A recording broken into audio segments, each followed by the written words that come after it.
এই লিয়াজু কমিটির বৈঠক ছিল সকাল 11টায়। এই বৈঠকে জাতীয় নাগরিক পার্টির মুখপাত্র আসিফ মাহমুদ সজীব ভুঁইয়া উপস্থিত ছিলেন। বাংলাদেশ খেলাফত মজলিসের মহাসচিব মাওলানা জালাল উদ্দিন উনি উপস্থিত ছিলেন। এরপরে নিজাম ইসলামী পার্টির সিনিয়র নায়েবে আমির আব্দুল মাজেদ আতাহারি, বাংলাদেশ লেবার পার্টির চেয়ারম্যান ডাক্তার মুস্তাফিজুর ইরান, এরপরে আমাদের জাগপা জাতীয় গণতান্ত্রিক পার্টির মুখপাত্র সেন্ট্রাল কমিটির সহসভাপতি ইঞ্জিনিয়ার রাশেদ প্রধান, আমার বাংলাদেশ এই পার্টির যুগ্ম মহাসচিব বুকে আব্দুল্লাহ মামুন রানা, এরপরে আমাদের মাঝে লিপিন ভারপ্রাপ্ত মহাসচিব বিল্লাল মিয়াজি, মহাসচিব আব্দুল জলিল, এরপরে বাংলাদেশ খেলা মজলিসের যুগ্ম মহাসচিব মোহাম্মদ মিয়াজি ভাই উপস্থিত ছিলেন। নেতৃবৃন্দের মধ্যে আরো বিডিপির মহাসচিব নিজামুদ্দিন নাইম, মিলে 11 দলের নেতৃবৃন্দ। আর এখন ব্রিফিং এ আমাদের জামায়াতের নেতৃবৃন্দ আছেন। জুবাইর ভাই কই আছেন নাকি? আচ্ছা, ভাই আছেন, কেন্দ্রীয় নির্বাহী পরিষদ। তো সাংবাদিক বন্ধুগণ, আজকে যে বিষয়টি আমাদের আলোচনার বিষয়, আপনারা জানেন যে 16 এপ্রিল আমাদের শীর্ষ নেতৃবৃন্দের বৈঠক ছিল। সেই বৈঠক থেকে যে কর্মসূচি ঘোষণা এসেছে, প্রথমে আমরা ঢাকা মহানগরীতে গণমিছিল করেছি 18 তারিখ এপ্রিল। 25 তারিখ ছিল সিটি কর্পোরেশন গুলোতে। আগামী 2 তারিখ সারা দেশে জেলাগুলোতে বিক্ষোভ গণমিছিল আছে। এর মধ্য দিয়ে এই পর্বের প্রোগ্রামের প্রায় শেষ দিকে, 2 তারিখের মধ্যে দিয়ে শেষ হবে। একই শীর্ষ বৈঠকের ঘোষণা ছিল আমরা বাংলাদেশের 7টা বিভাগীয় শহরে পার্শ্ববর্তী জেলাগুলো সহ বিভাগীয় পর্যায়ের সমাবেশ করব। সেখানে শীর্ষ নেতৃবৃন্দ উপস্থিত থাকবেন, জাতির উদ্দেশ্যে বক্তব্য রাখবেন। আমাদের মূল যে দাবিটা আছে, গণভোটের গণরায় বাস্তবায়ন এবং জনদুর্ভোগ নিরসন, জ্বালানি সংকট নিরসন, দ্রব্যমূল্য নিয়ন্ত্রণ এবং আইন শৃঙ্খলা পরিস্থিতির উন্নতি, চাঁদাবাজি, সন্ত্রাস, নৈরাজ্য বিভিন্ন জায়গায় হচ্ছে, দখলদারিত্ব হচ্ছে। এরপরে স্বাস্থ্য খাতে যে নৈরাজ্য, মানুষের বেসিক যে নিড গুলো, স্বাস্থ্য, শিক্ষা, শিক্ষাঙ্গনে যে সন্ত্রাস হচ্ছে, শিক্ষার পরিবেশ বিঘ্নিত হচ্ছে, বিশেষ করে সরকারি দলের ছাত্র সংগঠন দ্বারা যে সন্ত্রাসী কার্যক্রম চলছে, এই সব কিছু বন্ধ করে দেশে শান্তি ফিরিয়ে আনা। আর শান্তি ফিরিয়ে আনতে হলে গণতন্ত্রের বিকাশ অপরিহার্য। কিন্তু সরকার সেদিকে না গিয়ে দলীয়করণ এত বেশি হচ্ছে, নিয়োগ বাণিজ্য, বদলি, পদোন্নতির ক্ষেত্রে একচাটিয়া দলের লোক নিয়োগ করা, স্থানীয় সরকার নির্বাচন না দিয়ে দলীয় লোকদেরকে প্রশাসন নিয়োগ করা হচ্ছে। এই সব কিছুর বিরুদ্ধে আমরা জনমত গঠনেরও কর্মসূচি নিয়েছি, রাজপথের বিক্ষোভ, সমাবেশ, গণমিছিলের কর্মসূচি নিয়েছি, পর্যায়ক্রমে সেগুলো পালন করছি। আমরা আজকের বৈঠকে পরবর্তী যে কর্মসূচি ঠিক করেছি, শীর্ষ বৈঠক থেকে সেটা সিদ্ধান্ত ছিল, শিডিউলটা আজকে আমরা প্রণয়ন করেছি।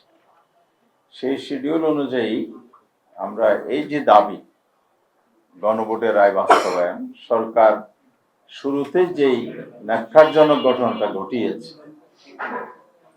মানুষের যে প্রদত্ত রায়, প্রায় 70% মানুষ রায়কে উপেক্ষা অবজ্ঞা করেছে, যেটার মধ্য দিয়ে মানুষ দায়িত্ব দিয়েছিল সরকার বা যারা রাজনৈতিক দল আছে তাদেরকে, তারা সংবিধান সংস্কার পরিষদের শপথ নেবে। যেহেতু একই দিনে সংসদ নির্বাচনের ভোট এবং সংবিধান সংস্কার পরিষদ গঠনের ভোট হয়েছে, সেটা শপথ নেবে। এরপরে পরিষদ গঠন হবে, অধিবেশন ডাকবে, পর্যায়ক্রমে 180 দিনের মধ্যে সকল সংস্কার প্রস্তাব, বিশেষ করে সাংবিধানিক সংস্কারের বিষয়গুলো বাস্তবায়ন করবে। সরকারি দল নির্বাচনের আগে সেই প্রতিশ্রুতি দিলেও, জনগণের কাছে প্রকাশ্যে ভোট চাইলেও, আবার টোটাল মেজরিটির যে তাদের সমর্থনের কথা তারা বলে, দাবি করে তারা, সেটার জোরে জনগণের এই মতকে উপেক্ষা করেছে। তারা শপথ নেয় নেই সংবিধান সংস্কারের সদস্য হিসেবে, এবং পরিষদ না ডেকে পার্লামেন্টে চলচাতুরি করে, বিশেষ করে ক্ষমতার জোর, টোটাল মেজরিটির জোর, এইসবকে কাজে লাগিয়ে তারা এখন সংবিধান সংশোধনের প্রস্তাব আনার জন্য প্রক্রিয়া শুরু করেছে।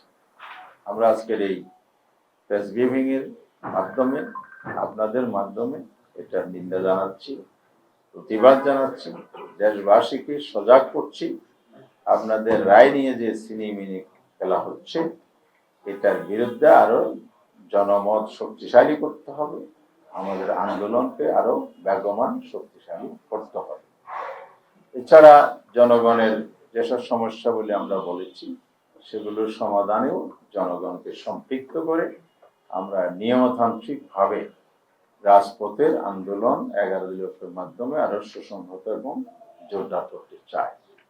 সেই লক্ষ্যে আমরা 7টি বিভাগে ভিন্ন ভিন্ন তারিখে সমাবেশ করার সিদ্ধান্ত নিয়েছি, যা আজকে এখানে ঘোষণা হচ্ছে। প্রথম হচ্ছে, আমরা মে মাসের 16 তারিখ থেকে শুরু করব।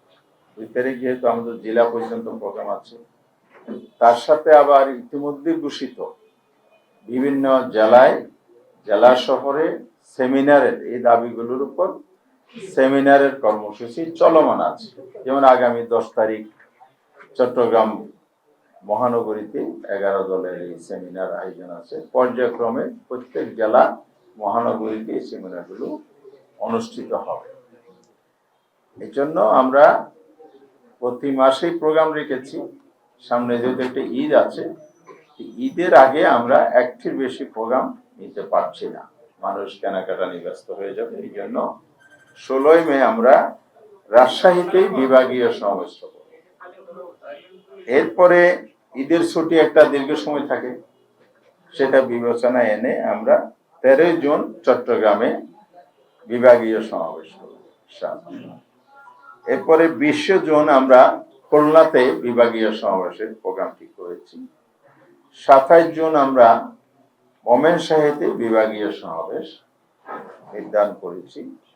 এরপরে 11 জুলাই রংপুর বিভাগীয় সমাবেশ, 18 জুলাই বরিশাল বিভাগীয় সমাবেশ, 25 জুলাই সিলেটে বিভাগীয় সমাবেশ করা হবে। এই সমাবেশগুলোতে ওই সিটি কর্পোরেশন, বিভাগীয় শহর, এছাড়া আশপাশে যত জেলা আছে, প্রত্যেক জেলাকে সম্পৃক্ত করে ব্যাপক লোকদের এখানে সম্পৃক্ত করা, সমাগম করা, সমাবেশকে একটা বিশাল মহাসমাবেশে রূপান্তর করার সিদ্ধান্ত নিয়ে আমরা অগ্রসর হচ্ছি। এরপরে আমরা আরো 2টি সিদ্ধান্ত নিয়েছি। একটা হলো, আমরা জেলা পর্যায়ে লিয়াজু কমিটি গঠন, এবং তার জন্য আমাদের যেমন বিভাগীয় সমাবেশের নেতৃত্ব যাবে, আবার লিয়াজু কমিটিও নেতৃবৃন্দ, আবার কেন্দ্রীয় নেতৃবৃন্দ সহ সমন্বয় করে আমরা জেলা ভিত্তিক একটা সফর প্রোগ্রাম আমরা রেখেছি। নেতৃবৃন্দের সফর, লিয়াজু কমিটি গঠন, নির্বাচনী আন্দোলনের কার্যক্রমকে আরো শক্তিশালী করার জন্য মাঠ পর্যায়ে আরো পরিকল্পিত কাজ করার জন্য আমরা পদক্ষেপ নিয়েছি। তার সাথে প্রত্যেক জেলায় এবং মহানগরী, রাজধানী ঢাকা সহ বিভিন্ন পেশাজীবী আছে, সিভিল সোসাইটির প্রতিনিধি আছে, নাগরিক প্রতিনিধি আছে, তাদের সাথে আমরা মত বিনিময় প্রোগ্রাম রেখেছি।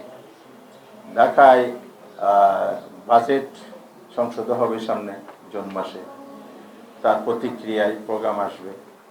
এরপরে এখানে বিভিন্ন পেশাভিত্তিক, যেমন গণমাধ্যম আছে, প্রকৌশলী আছে, চিকিৎসক আছে, শিক্ষক আছে, আইনজীবী আছে, বিভিন্ন শ্রেণী পেশার মানুষের সাথে আমরা মত বিনিময় প্রোগ্রাম রেখেছি। এরপরে শিক্ষাঙ্গনে যে নৈরাজ্য, সন্ত্রাস, দখলদারিত্বের প্ল্যান হচ্ছে, অশুভ পরিকল্পনা হচ্ছে, যে বৈষম্যবিরোধী ছাত্র সংগঠন আপনার 5ই আগস্ট চূড়ান্তভাবে তো পতন হয়েছে ফ্যাসিবাদী সরকারের, এর আগে কিন্তু ক্যাম্পাসগুলো মুক্ত করেছিল। এখন সেই ছাত্রলীগের শূন্যতা পূরণে ছাত্রদলকে প্রতিস্থাপিত করার জন্য সরকারি ইনস্টলমেন্ট, তার এজেন্সি এবং বিভিন্ন পক্ষকে ব্যবহার করা হচ্ছে বলে আমাদের কাছে তথ্য আছে। এই অশুভ পায়তারা রুখে দিতে হলো ছাত্র সমাজকে সচেতন, সজাগ করতে হবে। তার জন্য আমরা ছাত্রদের সাথে একটা মত বিনিময়ের পদক্ষেপ এখানে গ্রহণ করেছি। সেই সাথে মত বিনিময় প্রোগ্রাম যেমন চলবে, আবার দলীয়ভাবেও প্রত্যেক দল দলীয় ব্যানারে রাউন্ড টেবিল করা, বিভিন্ন সমাবেশ করা, বিক্ষোভ করা, বিভিন্ন ইস্যুতে ভূমিকা রাখা, এগুলো অব্যাহত থাকবে। তো মোটামুটি হচ্ছে আমাদের পরবর্তী কর্মসূচি। সবশেষে আমরা আগামী অক্টোবরের দিকে, যখন একটু রেনি সিজন কেটে উঠবে, তখন আমরা রাজধানীতে একটা মহাসমাবেশের কাজ দেবো। ঢাকামুখী আমরা গণসমাবেশ করব। এভাবেই আমরা একটা চিন্তা ভাবনা করে আজকে প্রোগ্রাম শেষ করেছি। এ হচ্ছে প্রোগ্রামের আজকে ব্রিফিং।